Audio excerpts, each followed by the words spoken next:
Pitchers and catchers reported yesterday, which means we're one step closer to spring training. And although the first spring training game won't be played until February 24th, we already have some drama in Major League Baseball heading into the season involving Corbin Burnes and the Milwaukee Brewers.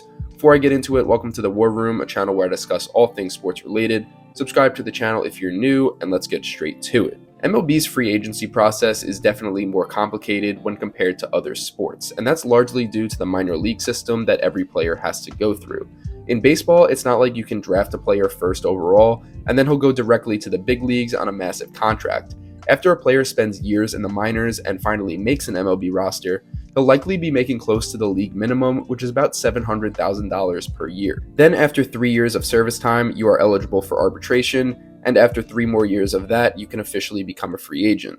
So it's a total of 6 years of service time in the majors before you can earn the right to sign somewhere else. So the arbitration years, which are again years 3 through 6, are pretty important for both a team and a player.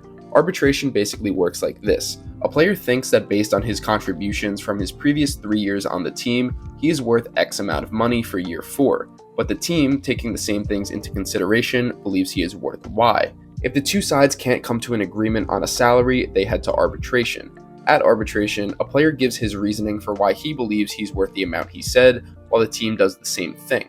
The problem that a lot of people have with this is pretty obvious.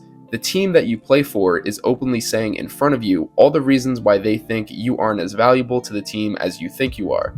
It's pretty common to see this create some hard feelings between a player and his organization. Arbitration really isn't good for anyone, regardless of who the winner is, which is why in most cases, teams and players agree on a figure to avoid arbitration earlier in the offseason. Some of you may remember in 2017, Yankees reliever Dellin Betances wanted $5 million when the Yankees felt he was worth $3 million. The Yankees pretty much just discredited everything Betances did for the team in order to win the case, and it created a terrible relationship between the two that was never fully repaired.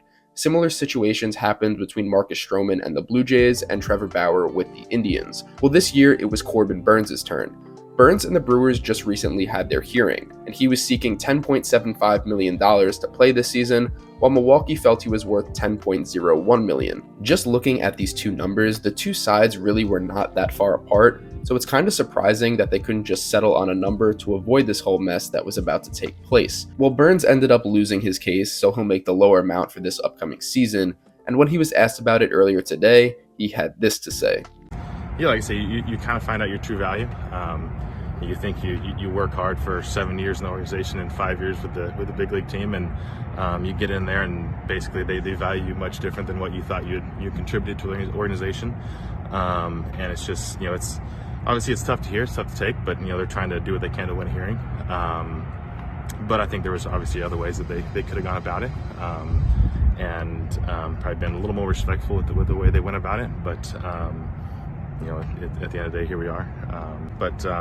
When some of the things that are said that, for instance, basically put me in the forefront of the reason why we didn't make the postseason last year.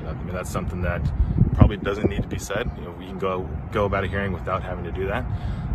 So that's kind of one of those things that, obviously, there was no attacking of character, of person of who I was, but just some of the stuff that was said that definitely didn't need to be said is something that I think kind of disappointed. Not ideal if you're the Brewers to upset probably the most valuable player on your team 2 years before he becomes a free agent. You might think that 2 years from now he'll forgive them and forget about it, but that's not really how it works. Players keep these types of things in the back of their mind when the tables turn, and they get to choose where they want to go.